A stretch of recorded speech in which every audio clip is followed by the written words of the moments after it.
Ron Shumway, he had some problems, but in a weird way, he was just a hopeless romantic.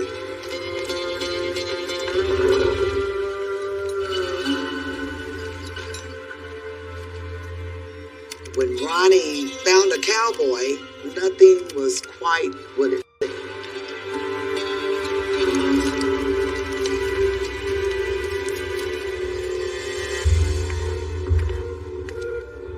When Ron was around, I feared for my safety. He just wasn't happy unless he was hurting someone. This could have been a perfect crime. He saw an opportunity and he took it. A realtor bought this house and found what appears to be human remains. I'm thinking to myself, how did I buy a house with a dead body in the backyard? Before I knew it, he just came at me and was trying to strangle me. Sometimes you gotta think like a monster to catch a monster.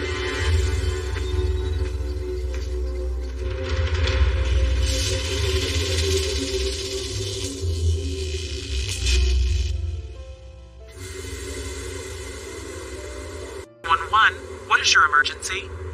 Hi, I'm rehabbing the house over here in Winnetka Heights, and I'm finding some bones. I don't know if it's an animal, but they're quite large, and I'm hoping it's not a person. So I need to have somebody come and look at this. My name is S07E04. I'm a detective with Dallas Police. I've been a police officer for the last 27 years, and I've been a homicide detective for the last 12. Human remains found in Oak Cliff. Dallas police say a work crew found the remains at a home on Winnetka near Kings Highway this afternoon. A homicide investigator is working the case now, and as soon as we learn more, we will pass it on to you. When going to any crime scene, it's important not to assume anything until all the evidence is collected and we get to see what we have. Well, hey guys, you can see the police activity here right now. This is the house that they are focused on. A realtor this house and found what appears to be human remains. So they are located along the side of the house behind the fence here. My name is Rudy Cortez. I've been living here for nearly 40 years. I came to the spot here and I could see crime scene vans all up and down this alleyway right here. The Dallas Police Homicide Unit is out here too, investigating who or what this could be and how long a body has been here. As soon as I exited my car, I smelled this odor of decomposition coming from somewhere in the backyard of this house. As I approached the backyard, the smell got stronger. The body was on the corner of the house in a cement enclosure. It was a black bag, and what you could see was bones coming from the bag. The key to finding out who the victim was and who done this crime was to find out who was living at the house at the time. Police officers came over here and asked me questions. They're like, do you know the person that lives there? I'm like, yeah, of course. That's when we first learned the name, Ronald Shumway. Yeah, the Dallas County Medical Examiner tonight still could not say definitively that it was, in fact, a human body found on just the other side of this fence. But neighbors say they have seen so many crazy things here that it really wouldn't surprise them.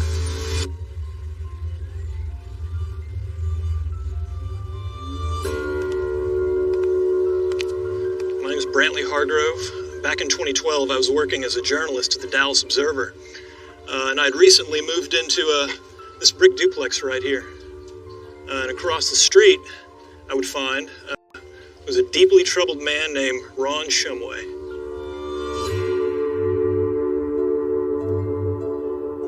Ron would he'd stand out on his lawn and just scream out at the neighborhood, at anybody who was around. Vicious tirades, racist language, homophobic language, anti-Semitic language. I'd never seen anything like it. Just this ambient rage that he was spewing out onto the street.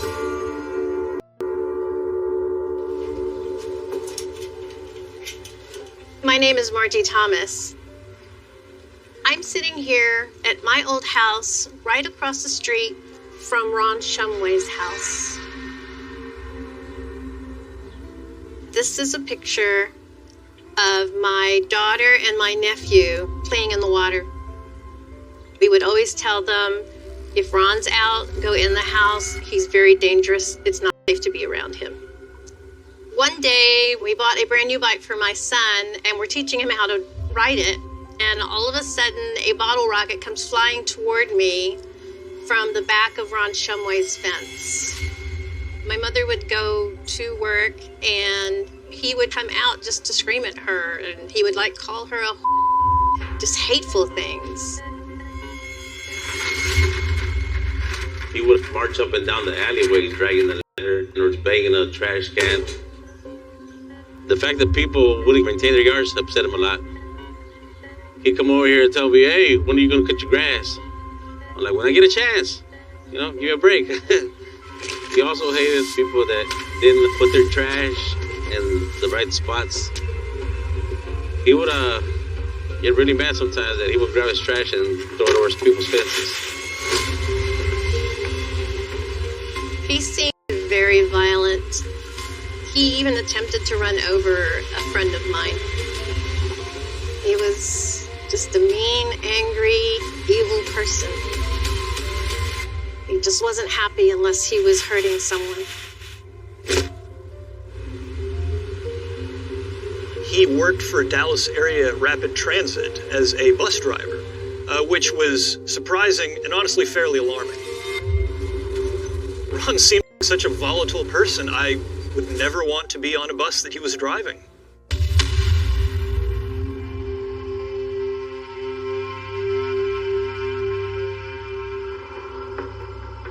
I knew Christopher Colbert quite well, but we've always known him as Christian.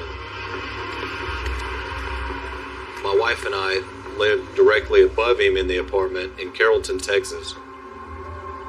He was living with a longtime friend named Nathan. Christian was definitely a friendly guy. He would talk to anybody about anything, and he loved animals. He had 2 dogs that he would refer to them as his own children. He didn't care what people thought or said to him, would get dressed up for Halloween in these elaborate face painting decorations, and he was just fun to be around. Christopher Colbert was from a small town in Oklahoma. He was a hairdresser. Apparently he was pretty well known around the Dallas hairdressing scene. Christian really wanted to be famous and make a lot of money in a short period of time. He dabbled a little bit in art. He tried to become a conceptual artist, but he never made it. Then he tried to make jewelry and different items to sell. He would make little dog leashes out of fake rubies that he got at the dollar store, but it never went anywhere. It's almost like Christian had been beat down by life and didn't know what to do next.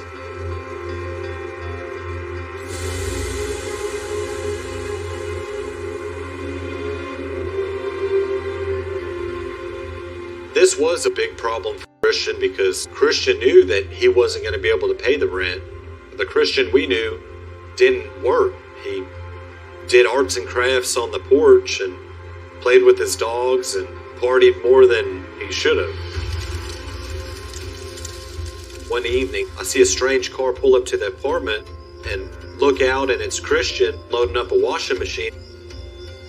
I asked Christian, whose car is this? And he said, oh, it's a guy I met on the bus that I'm moving in with. That was the first I heard about Ronald Shumway.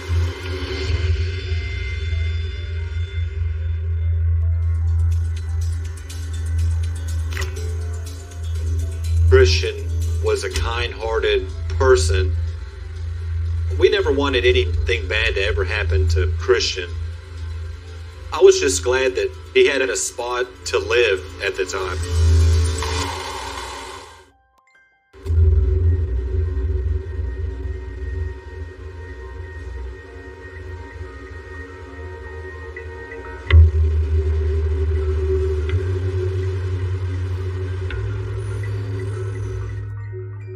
few weeks after Christian moved to Shumway's residence, I spoke with Christian on the phone and asked him how everything was going, and he said fine, except that Shumway enjoys drinking liquor, and whenever he does, he gets mean and angry, kind of out of nowhere.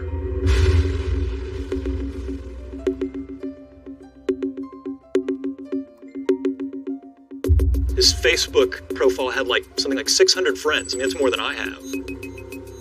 He was extraordinarily active on Twitter, replete with fairly pornographic images.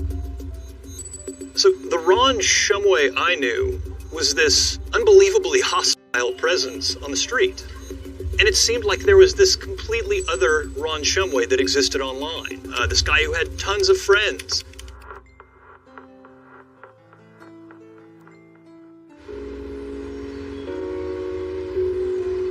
There we go.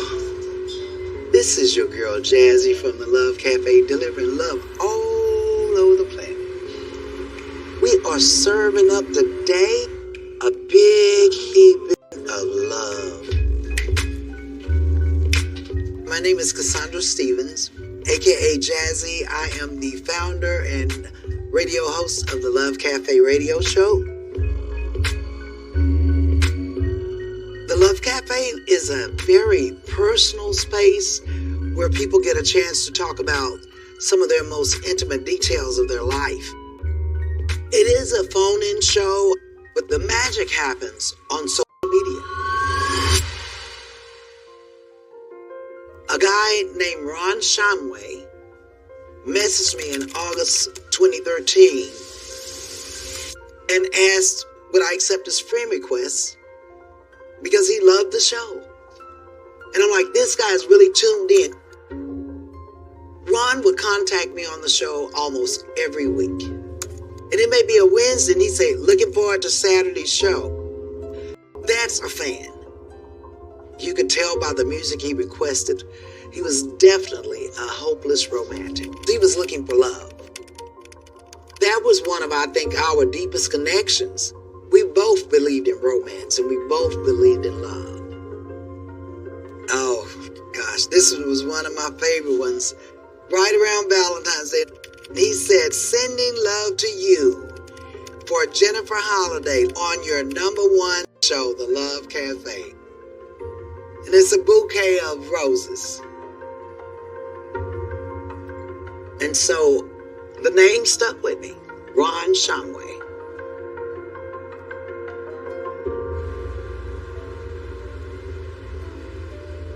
I met Ronald Shumway on Facebook back in 2014. We like the same stuff, like for us, football, basketball, just sports in general.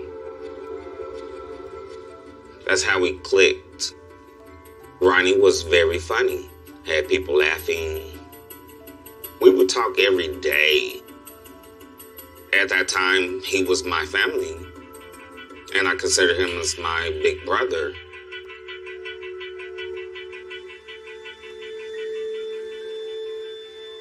He was a very complicated man. He had a bipolar disease, so sometimes he could joke around and be funny comically, and sometimes he would just lose his mind and do crazy things. When I was a kid, Ron would always be out here in his backyard mowing the grass, and we'd be up here running up and down the street, you know. He'd wave at us hello, and we'd just go carry on playing like kids. Whenever we had a birthday party or a first communion, we would invite him. He would come over, and we'd sit up right here in my backyard. He would come over here and eat, him and his mom. They were nice people. I mean, we always got along with them great. There's a picture of Ron and his mom. They had a really good relationship. I would always see them everywhere together, like going to the store, to the laundromat. In the late 1990s, she got very sick and she passed. He was distraught. He would come to her house and cry with my mom and tell her that he missed her very much and he didn't know what he was going to do without her. And it was very sad. It hurt us all a lot. He talked about how much he loved his mom and he was lonely. In fact, I found out he was pretty much a loner. I never heard of him talk about going out to eat or spending time with friends.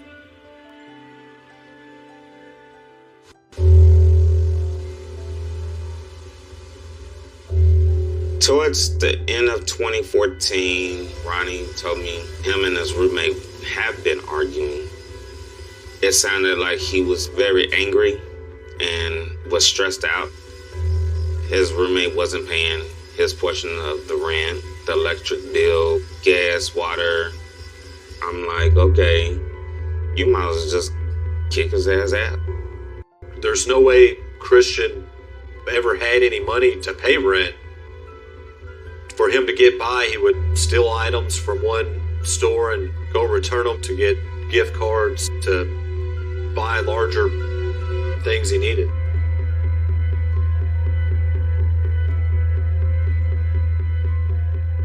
Ron told me that he had a tenant that he wanted to get rid of and was thinking about selling the duplex. In April 2015, Ron Shumway emailed his supervisors at Dallas Area Rapid Transit to submit his resignation, and he also asked if he could cash in on his pension.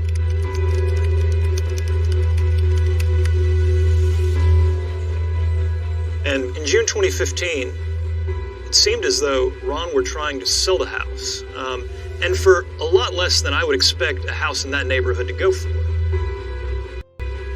We noticed that the yard started getting dirty, and there was no more noise in the alley and no more music. My first instinct was that Ronald got sick and maybe he was in the hospital. And then I saw the house was for sale, and I got suspicious. I'm like, well, why would Ron sell the house without telling us first? Because he told us everything.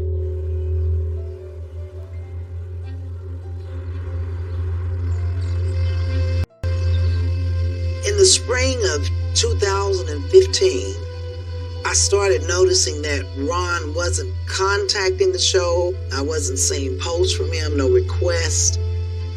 He didn't respond to any one of my messages. And I was like, okay, that's kind of awkward and strange. It was almost like Ron had just disappeared. And after a while, I said, something's got to be wrong. I had put a post out there, Ron, where are you? Then I started seeing a couple of other people asking, Shumway, I haven't heard from you. I thought that he loved me enough, even if he didn't listen to the show, that we had connected enough that he would respond in some manner, and it didn't happen.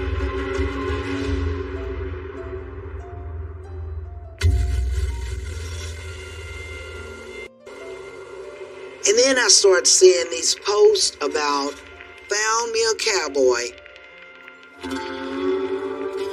and he actually lives on a ranch. I'm going to be his ranch hand. From city bus driver with Dart, to a ranch hand, kind of a different skill set, I would say. That was weird to me, but I was happy that he was happy. I said, okay, who's this new cowboy? Talk to me, call me, text me. Going to pack my bags and off to Austin with my midnight cowboy to his ranch. Birthday, extended weekend. Midnight Cowboy, wow, I'm shocked. He didn't tell me nothing about no Midnight Cowboy. May the 8th, 2015. Loving the ranch life. My cowboy is teaching me to ride a horse named Snuffy.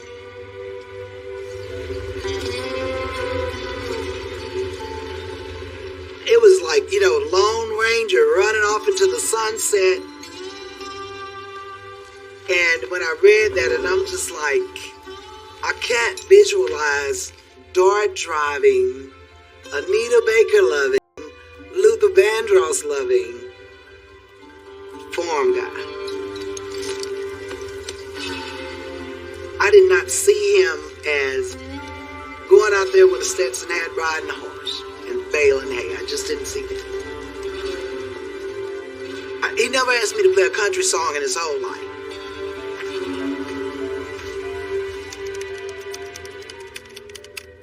It was very, very strange to me because you're listening to the Love Cafe. People are looking for love. I'm thinking he would definitely want to be on the show to share this, but that didn't happen. The language didn't sound like Ron. I felt like he was being coached, told what to write. So my first thought is, if he's in a relationship, I'm kind of worried it's not a good relationship.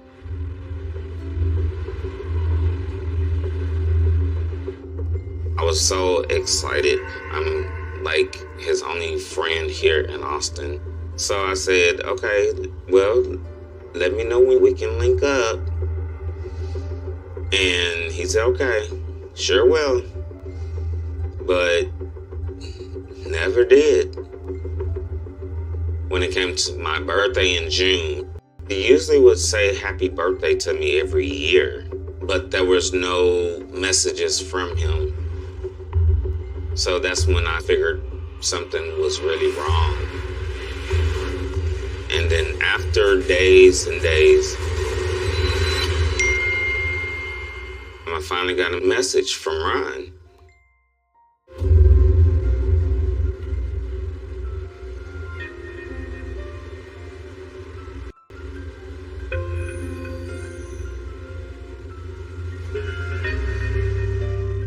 I was relieved that he was fine. He said that I've been receiving your messages, but in my new relationship, my new partner is very controlling. I said, okay, if you need any assistance, let us know something, because it sounds like this is a toxic relationship and you need to get the hell away from it before it gets you hurt.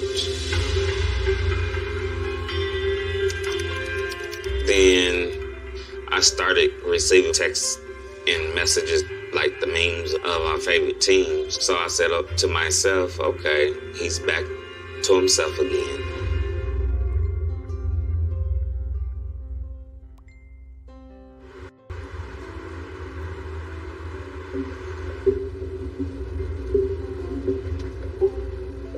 My name is Fred Robertson.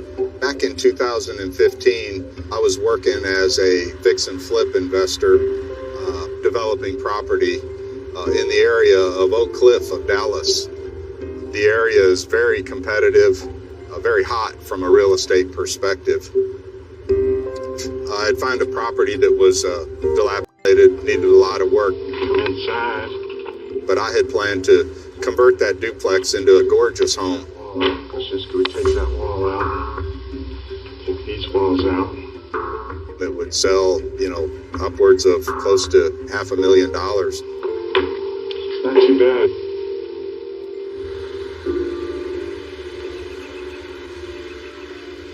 We were 3 weeks into the process, and I just noticed this smell. All the neighbors were asking what it was. The access said it's kind of icky. You could literally smell it half a block away. It was terrible. So I started, getting really curious. Okay, where was this coming from? When I got on the left side of the house towards the backyard, the smell got really strong. And there was a big box, and it had a huge pile of leaves on it. I said, oh, yeah, probably some animal crawled down into that compost pile and died. And, I told the crew, look, we got to get that out of here today. They took off all the leaves off everything, and that's when we saw that somebody had actually poured a bag of cement on the top. So I thought, man, that's really unusual. What is that?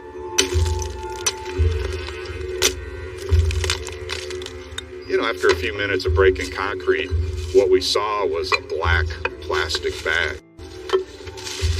A gentleman named Charles grabs the bag with the pickaxe, pulls it and rips it, and this bone comes flying out, and it lands right at my feet, right? And I'm like looking at this bone, and I was like, okay, what kind of animal is this, right? Is this a dog? And then finally, it dawned on me that this was no animal bone. This was a human rib. I was in disbelief, just total disbelief. I'm thinking to myself, man, of all the houses I could have bought, how did I buy a house with a dead body in the backyard? I just could not believe it. Property records show realtor Fred Robertson bought the home this summer. The previous owner was often causing trouble. Sometime over the last year, neighbors say he disappeared. The medical examiner's office is investigating to determine who or what was buried behind the home. At this point, I didn't know if it was a male or a female. All we know, it was a body buried in the backyard. We didn't know if it showed any signs of homicidal violence. There was speculation that it was Ron's mom, that he had buried her there because when she passed away, nobody really saw or heard about a funeral. From what Christian told us, my wife and I were both terrified that it could have been Christian dead in a grave from a fight that broke out from a night of drinking. I was not shocked at all. I thought he finally killed someone and buried them in his backyard. My first thought was, Lord, don't let it be Ron. We were really, really connected. When the body was exhumed, it had the bone structure, the body weight and height of a large male. So we knew that it wasn't Ronald Schuman's mother. The body showed signs of homicidal violence. He had several ligatures wrapped around his neck. His hands and his feet were tied. It looked like neckties. It showed signs of strangulation as well. It struck me personally, how can a human being do this to a human being? Whoever did it didn't have regards to human life, didn't have a conscience, didn't have morals. I knew I was going to be looking at a monster.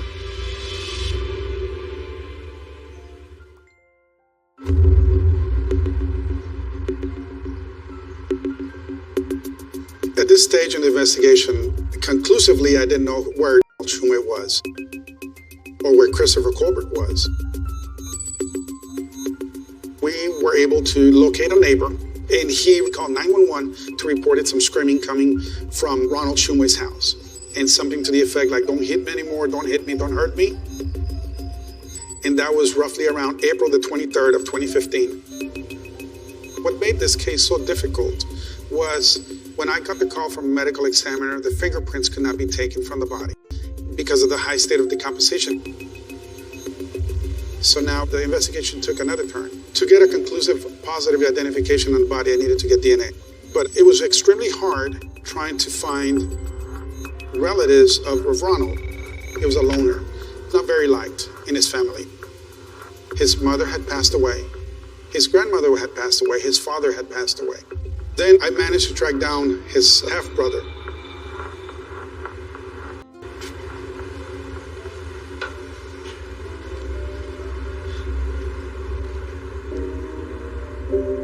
My name is Mark Shumway. I'm Ron Shumway's half-brother. Ron's mother and my father were divorced before I was born, so I didn't know Ron as a child. But I know we were together at times because there are photographs of us together. The small one is me, and the other child is my brother Ron. And we're in the backyard of my home in Dallas on Woodshire Drive with our father, Ron Shumway Sr. And there was a time when Ron went to see my father, and he may have been a teenager, out of high school. My father had an inkling that Ron was gay, and my father didn't really approve of that, didn't understand it, and told Ron, if you come back again, next time bring a girlfriend.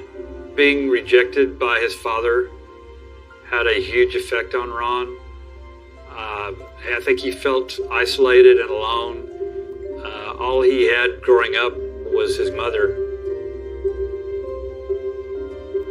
When I heard my brother had a body in his backyard, I didn't really know what to think. I just wanted to do what I could to help the police investigate it.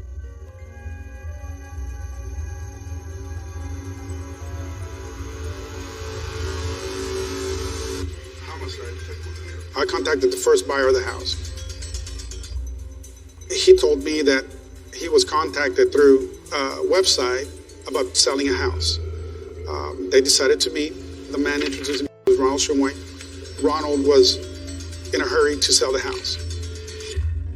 They agreed on a price, and the contract was made. But the sale price was much lower than the fair market value of the house. To me, that was a red flag that suggested that there was some sort of fraud going on. Quick money, a quick buck, and no questions asked. So at that point, I decided to put Christopher Colbert in a 6-picture photo lineup. And I asked him to identify Ronald. He identified the picture of Christopher Colbert as a person that he knows as Ronald Shumway. At that point, I knew that Christopher Colbert had been impersonating Ronald Shumway. When he was asked to provide proof of identity during the sale of the house, he said he didn't have his driver's license and that he would go home and send them a copy. What he did when he got home was superimpose his own picture over Ron's. What we have here is what looks like Ronald Shumway's driver's license. In reality, it's a fake identification card.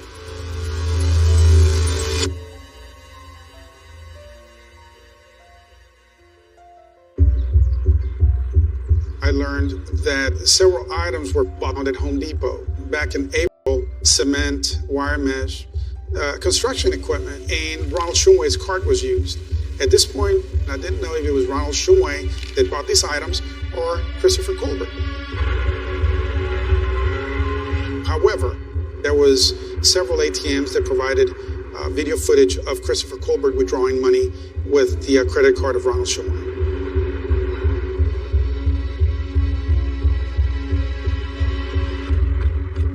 Police have identified the remains of a man found dead in his own backyard.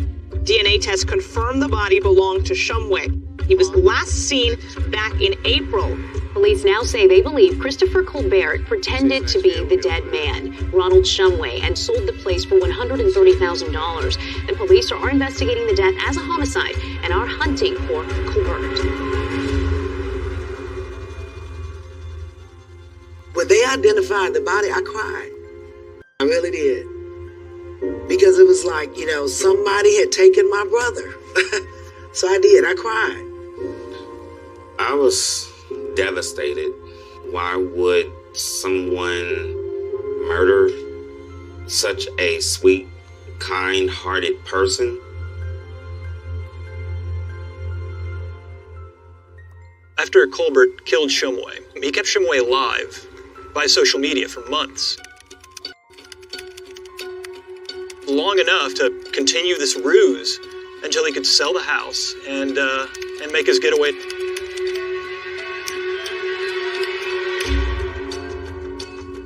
When I saw that these messages were being written by another man, I felt tricked, conned. I was like, what the hell?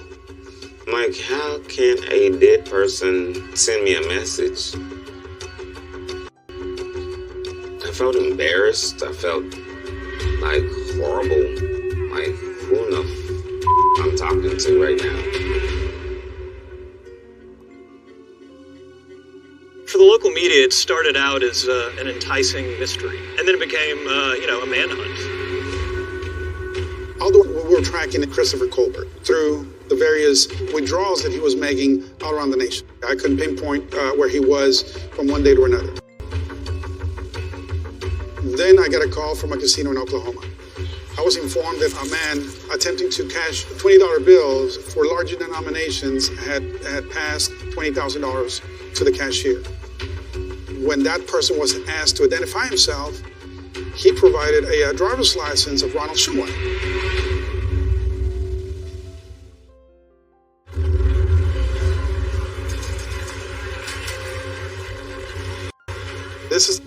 Christopher Colbert was questioned about the driver's license. At that point, Christopher took off running out of the casino and left the money behind. He was trying to clean the money by exchanging it to larger bills, that he could say, I won that in a casino. At that point, I found out that he left the Oklahoma area, and we learned through social media that he was in Los Angeles, California, where he was arrested. Myself and another detective flew to California to interview him. I was a little bit worried. You doing okay? I'm all right. I'm just taking him onto the house. Because I needed a confession. All I had at this point was very circumstantial evidence. I needed him to tell me what happened. How do you spell your last name, sir? Colbert. How do you make your living? I'm an artist and I make dog leashes that are designer. So you have the same passion that I do. I love dogs. My process was to make sure that I was Christopher Colbert's friend and that I understood that I could have done the same thing, because Ronald was this monster and very aggressive person that nobody liked. Have you had any contact with Mr. Shumway in the last year, 2 years? No. He apparently found the love of his life, from what I hear. Do you know who it was? No, he just said he was like a cowboy in Austin, and he was moving there. At first, Christopher denied any involvement in the case. How can I get a hold of Mr. Ronald Shumway? I don't know. I don't have his number anymore. I don't know where he is in Austin. So, well, would it surprise you if I tell you that Ronald is dead? Yes. Okay. You're doing great, okay? Mr. Colbert, I think you need to do better than that. What happened to Ron? Ronald's dead. Ronald was buried in his own backyard. What?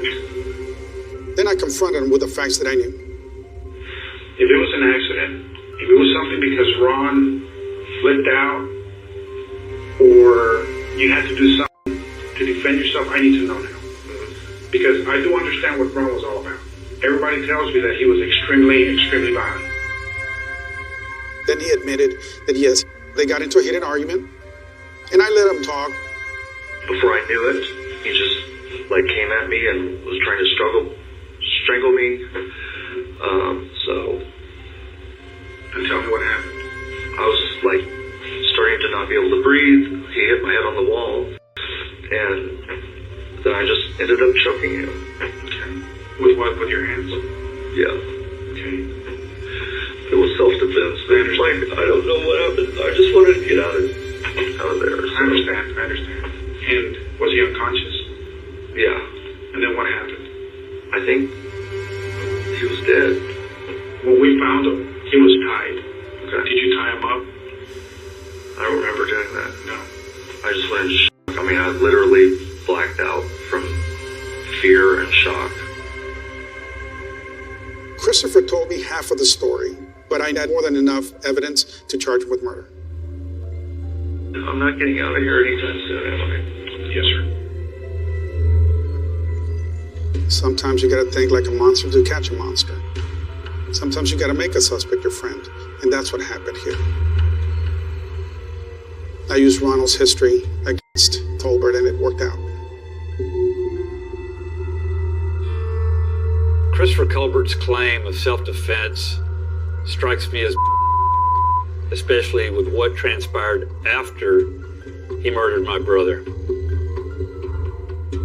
I think Christopher was a monster that he saw. He was alone. He had a house. And I'm sure Christopher knew how much that house was worth. He saw an opportunity and he took it.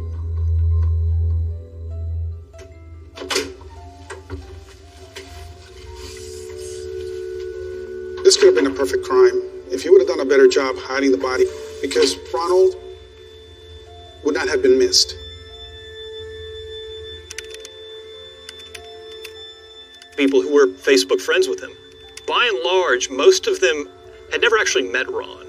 Social media was a double-edged sword for Ron. It provided kind of a family, but it was also used to steal his identity and to mislead police and authorities and people that knew him. Social media makes it so easy to impersonate other people, and that's really a danger nowadays, and it's becoming more and more prevalent.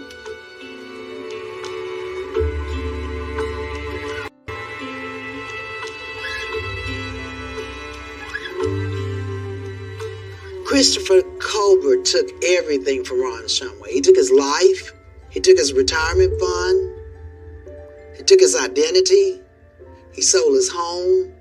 That person is evil.